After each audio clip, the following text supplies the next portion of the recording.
Hello everyone, कैसे हैं आप लोग। पहला सबक हम लोगों ने पढ़ लिया था। अब हम लोग सबक नंबर 2 पढ़ेंगे। सबक नंबर 2 है बहादुर शाह का हाथी। इस सबक को लिखा है, यानी कि इसके मुसन्निफ़ हैं मीर बाक़र अली दहलवी।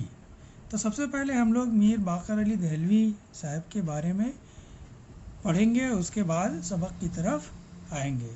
तो आइए हम लोग देखते हैं मीर बाक़र अली दहलवी की मुख्तसर हालात ज़िंदगी। तो यहाँ आप लोगों को देख सकते हैं मीर बाक़र अली दहलवी। तो इनका वफ़ात की सन यहाँ पे दर्ज है 1928 ईस्वी, यानी कि इनकी पैदाइश का सन सही मालूम नहीं है, जिसकी वजह से उसे यहाँ दर्ज नहीं किया गया है। तो आइए अब पढ़ते हैं आगे। मीर बाक़र अली दहलवी दिल्ली के आखिरी दास्तान गो थे। तो आपका जो पहला जुमला है इसमें से ही आपका जो है पहला सवाल मिल जाता है कि दिल्ली का आखिरी दास्तान गो कौन था। तो दिल्ली के आखिरी दास्तान गो मीर बाक़र अली दहलवी थे। वो दास्तान सुनाने दूर दूर जाते थे और इस फ़न के वो माहिर थे, और दास्तान सुनाने के लिए दिल्ली के अलावा दूर दराज इलाकों में भी जाते थे। राजाओं और नवाबों के दरबार में बुलाए जाते थे। यही नहीं, दास्तान सुनाने के लिए उन्हें राजा और नवाब अपने दरबार में बुलाते थे। वो रियासत पटियाला में दास्तान सुनाने के लिए मुलाजिम भी रहे। रियासत पटियाला यानी कि सूबा पटियाला में दास्तान सुनाने के लिए उन्हें मुलाजिम के तौर पर रखा गया। उन्होंने मुलाजमत की, किस हैसियत से? दास्तान गो की हैसियत से। पटियाला से दिल्ली आ गए, उसके बाद फिर पटियाला से कहाँ आ गए? दिल्ली आ गए। दिल्ली में इमली की पहाड़ी पर उनका घर था। सिनेमा के रिवाज ने दास्तान गोई के फ़न को मुतासिर कर दिया, जिसकी वजह से उनकी उम्र का आखिरी हिस्सा गरीबी में बसर हुआ। दास्तान गोई उन्हें वर्षे में मिली थी। वह अपने नाना मीर पीड़ा के शागिर्द थे। तो इनका आखिरी वक्त कैसा गुजरा? आखिरी वक्त उनका गरीबी में बसर हुआ। किस वजह से? क्योंकि सिनेमा के रिवाज ने दास्तान गोई के फ़न को मुतासिर कर दिया। लोगों के पास दिल बहलाने के लिए सिनेमा आ गया, मनोरंजन के साधन के रूप में कह लिया जाए। मनोरंजन के लिए सिनेमा आ गया, जिसमें बहुत सारी दास्तानें एक साथ समई व बसरी तौर पर दिखाई जाने लगी, यानी कि एक साथ ऑडियो और वीडियो दिखने लगी, जो ज़्यादा असरदार और पुरअसर होने की वजह से लोगों को दास्तान की तरफ से मन हटने लगा, जिसकी वजह से इनको बहुत नुकसान हुआ। और इन्हें दास्तान गोई का फ़न विरासत में मिला था।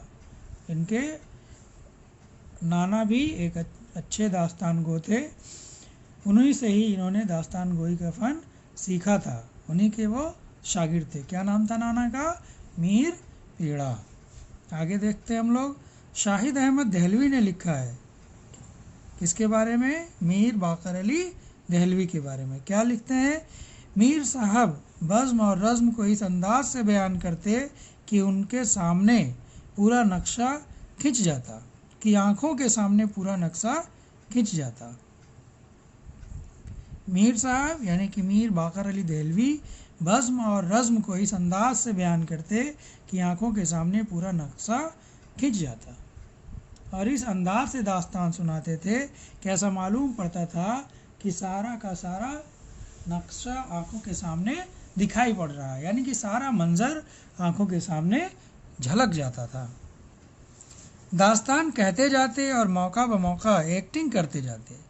दास्तान सुनाने के साथ साथ मौके महल के एतबार से वो हाव भाव जिसे कहते हैं, एक्टिंग भी करते रहते थे, जिससे उनका दास्तान गोई का फ़न और पुरअसर हो जाता था।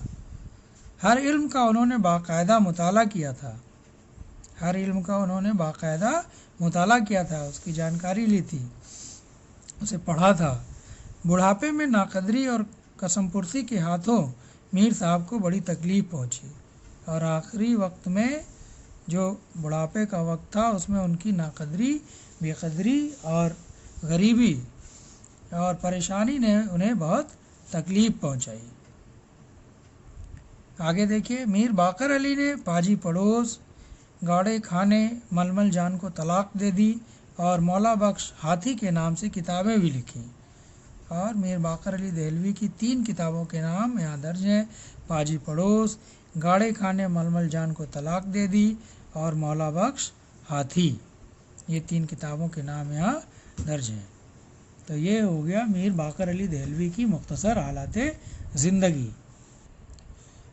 ठीक है, तो अब आइए हम लोग सवाल पे आते हैं। तो पहला सवाल इसमें से, दिल्ली के आखिरी दास्तानगो कौन थे? तो जवाब इसका आप लोग लिख लेंगे, कौन थे? मीर बाकर अली देहलवी। सवाल नंबर 2, मीर बाकर अली देहलवी किस रियासत में मुलाजिम थे? तो ऊपर पढ़ाया गया किस रियासत में मुलाजिम थे, पटियाला रियासत में। ठीक। सवाल नंबर 3, दास्तान गोई के फ़न को किसने मुतासिर किया? किसने मुतासिर किया दास्तान गोई के फ़न को? सिनेमा के रिवाज ने। ऊपर पढ़ा दिया गया है, इसका जवाब आप लिख लेंगे। सवाल नंबर 4 देखिए, मीर बाकर अली देहलवी की 2 किताबों के नाम लिखिए। 3 किताबों के नाम सबक में उनकी हालाती ज़िंदगी के साथ दिया गया था, आपने अभी पढ़ा है। उनमें से 2 किताबों के नाम आप जवाब में लिखेंगे। अब और ये आखिरी सवाल नंबर 5, मीर बाकर अली देहलवी का सने वफ़ात बताइए। तो सने वफ़ात सबक में शुरुआत में बताया गया था, नाम के नीचे दर्ज है, ये देख लीजिए यहाँ पे, मीर बाकर अली देहलवी, और नीचे यहाँ पे वफ़ात 1928 ईस्वी। ठीक है बच्चों, तो एक्सरसाइज आप लोग कर लेंगे। और ये पार्ट 1 है सबक नंबर 2 का। पार्ट 2 में हम लोग बहादुर शाह का हाथी सबक को पढ़ेंगे। ठीक है, तो अब तक आप लोगों ने सबक नंबर 1 पढ़ लिया था, दूसरे का मीर बाकर अली देहलवी यानी पार्ट 1 पढ़ लिया। आगे अब हम लोग सब पार्ट 2 पढ़ेंगे। Okay, bye.